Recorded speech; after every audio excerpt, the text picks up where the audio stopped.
For the bottom one, I'm going to use ink pen. So I'm using a 05. And I'm going to start with the skyline. And what I want to do is kind of a blind contour drawing. So all I'm doing is just reading. And I'm sure you could absolutely, all of you could follow and do this as well. And just begin to follow the contour of the line.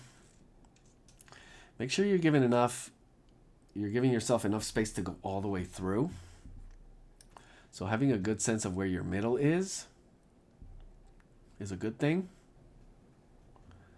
You can finish up some of the lines, so it's not just a contour. You could come back later on and finish the lines that you feel are needed as verticals. Or you could just continue with the top. So you see how easy.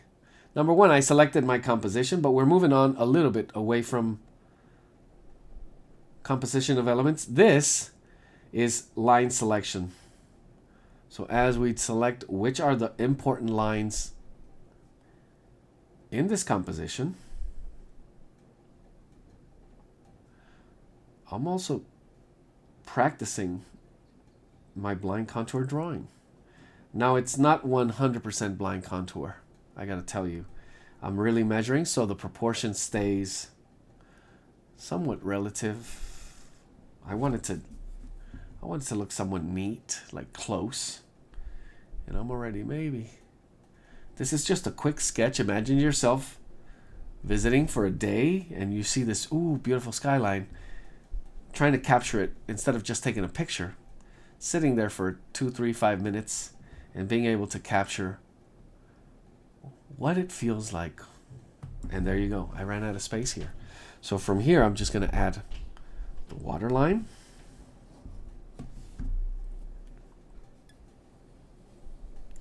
And what I'm trying to show you is urban sketching techniques. So we go from composing things, objects, people, you name it, in a page, to how to capture entire scenes. And once again, here I'm thinking about line. How much line? And why that line, for example? When I could just go right into color. What would be my best option here? And there's lights and shadow here. There's nice little contrast between lights and shadows. You could almost kind of guess the time of day. There we have it. All right, so that took less than 5 minutes. That's good. And I'm going to go right into color. So I'm going to use wet on wet. So here I'm wetting the paper first. Straight from my water container. Using this one's my thicker brush. So I get more coverage. And I'm just dumping some clean water right into the sky. I have a paper towel ready to go because I'm going to be lifting some of those clouds. And then I'm just going to drop in some blue. I'm going to kind of scrub it just a little bit here and there. And some of it I want it to go all the way down into the buildings, but not too close.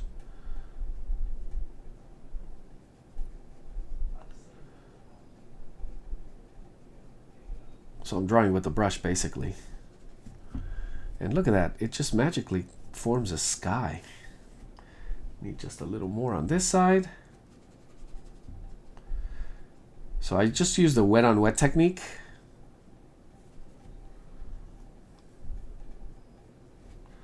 And I'm going to use a little bit, just a little more blue right at the base of these buildings here.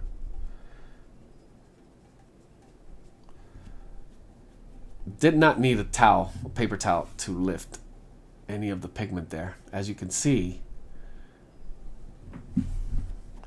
it did a good job of staining, and it stayed because of where I put my brush. It stayed away from some of those spots, and immediately you get that sense of clouds. Okay, so what do I want to do with these buildings? I'm going to change over to this smaller brush. And to me, the main attraction here is this building. Now, I want to say that's the Sears building, maybe? Used to be the tallest building.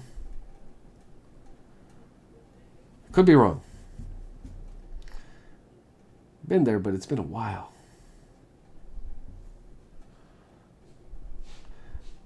And I begin to draw with color. So now that I have some lines, and I begin to add color, I want to get a sense of how much color is going to be too much.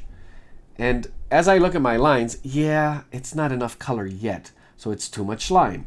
So between too much line, too much color, I want to get to a place where it's perfect balance of line and color, where one is not overpowering the other.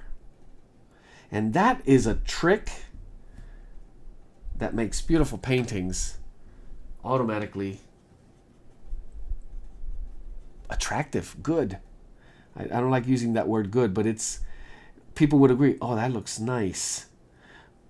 Most likely, it's in harmony, it's in balance. Most likely, most of the time, that's the case. And what I want to do here is, I don't want to grab and capture every single detail. So notice here I'm going more for that little bit of brick color. So I'm going to put it here, here, tiny little bit washed down here. Repeat, a little bit more saturated here. And maybe with a little more red, a little more water right in here and here. So I'm beginning to get a sense of, okay, it's getting really colorful. So now it's competing with the line.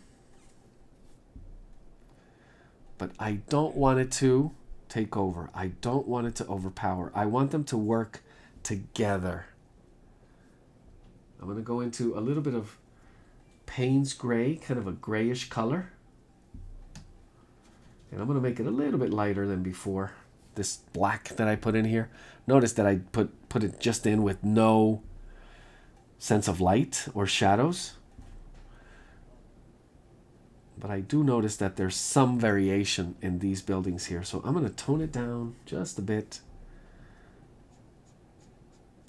So it kind of frames it. And maybe what's missing? It's another touch of a different blue down here, this way.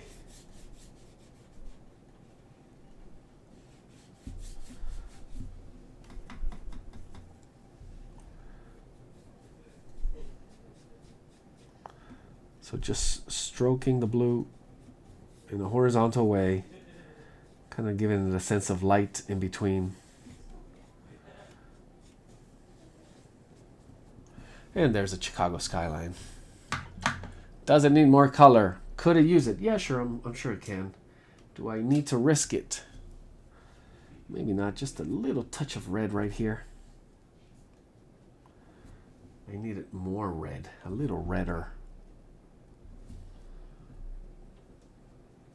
Just a little tiny pop of color there. There we go. That was too much. That was a good example of not. See, that calls too much attention to itself here. So it detracts from everything else. So I'm just going to go ahead and lift it. There it is. A quick skyline of a city. And if I take this now to the upper image and do the same, what are going to be my absolute main lines? You can actually visualize them. And it's this one. And I'm also going to go ahead and do it almost blind, as it meets here. And you try to do it the way we did the skyline, just with a contour and almost a blind contour. So you see it there. There's the opening for the sky. Imagine drawing the shape of the sky. And now we deal with what I see, the windows here of a tower. And I count 1, 2, 3, 4. So I'm just going to put them in because it's kind of a guide for what comes next. Some of these vertical lines. And we have more of these vertical lines that I could do without. than what I feel is more important, these. And this one's going to be important, the angle of this line, which is the sidewalk. And then this one here. So notice with just a few lines, you begin to get the sense of the place.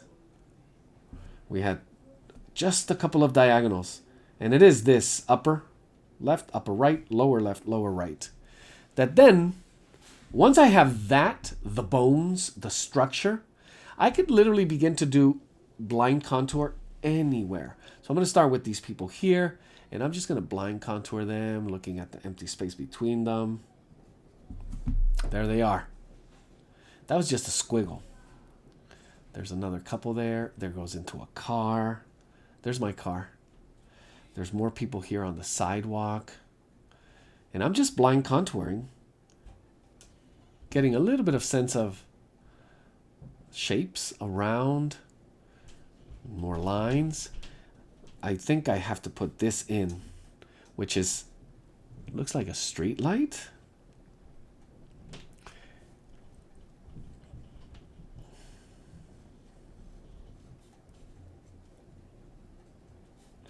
A couple of more lines that are really sharp. And you could see how the lines just reveal themselves to you. So notice this line that I just added here.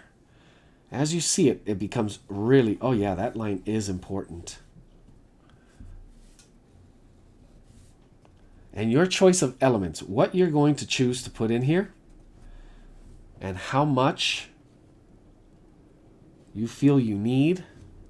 So for example, for me, if I squint and look at some of the elements that show up, it's mostly these. There's another line that's important, and another one here. And one final one right there. And to me, this is a big element with that red popping out. And everything else I could just suggest in.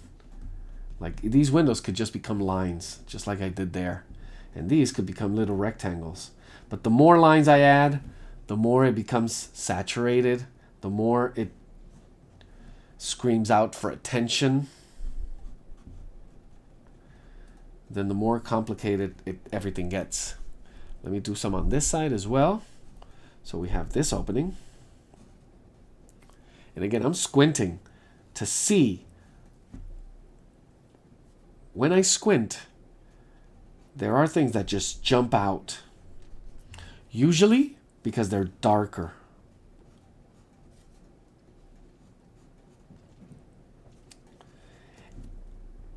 And that's it. I stopped there with lines. You could literally, almost if you wanted to, count how many lines I did here. And started with 1, count that as 1, 2, 3, 4, 5, 6, and a couple dozen in there. So about 40, 50 lines. Call it 60 lines. And matter of fact, you could have done this with 1 line if it was all continuous. And you were doing that blind contour drawing. So let's go to color. Now, what colors stand out here? Once again, first one is our sky. So just pop in some blue. If you really want to showcase what time of day it is and capture a much more accurate sky, you go to your technique. For me, it's more, I believe, the color of this building right here.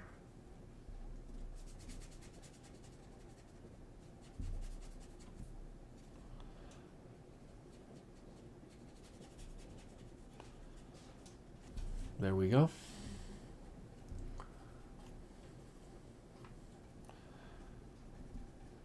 Notice how I'm just dabbing the paint in. I'm kind of sketching it in. And that's the whole point of a good, healthy sketchbook. It could be anything you want it to be. It could be masterpiece after masterpiece every page, or it could be just a logging in of ideas, journaling what you're seeing and how you're seeing it as you bring it with you everywhere.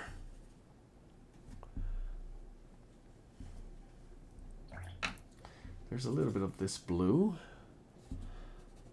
on this building here, just a little different from the sky. Also kind of sketched in. And I do have this nice pop of red right there with some text. There's some reddish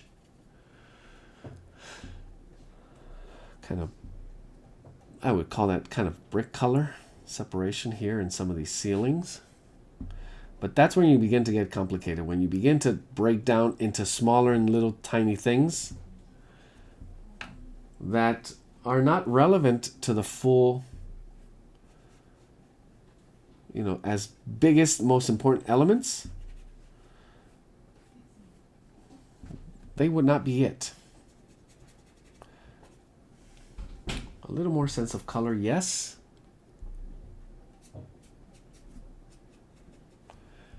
And the most important one in the end is going to be those dark openings.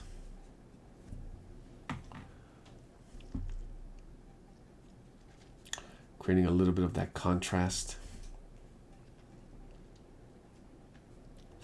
Now I'm working really fast with these. Usually these would take a little longer, a little more time. You could do a nice sitting for a scene like this that would take you anywhere from 15 to 20, 30 minutes, maybe an hour. That changes everything. But if you're working with a quick, just snapshot, and you want to capture the memory of, hey, I was there, then all you need is that for this to bring you right back. And it is a combination of that, knowing how much line and how much color to balance out a full scene.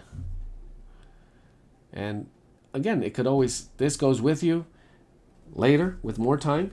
You could always touch up, add more color, add second and third layers, and still push it to something that's a little closer to what you feel it should be. So there we have it, and I hope you enjoyed it.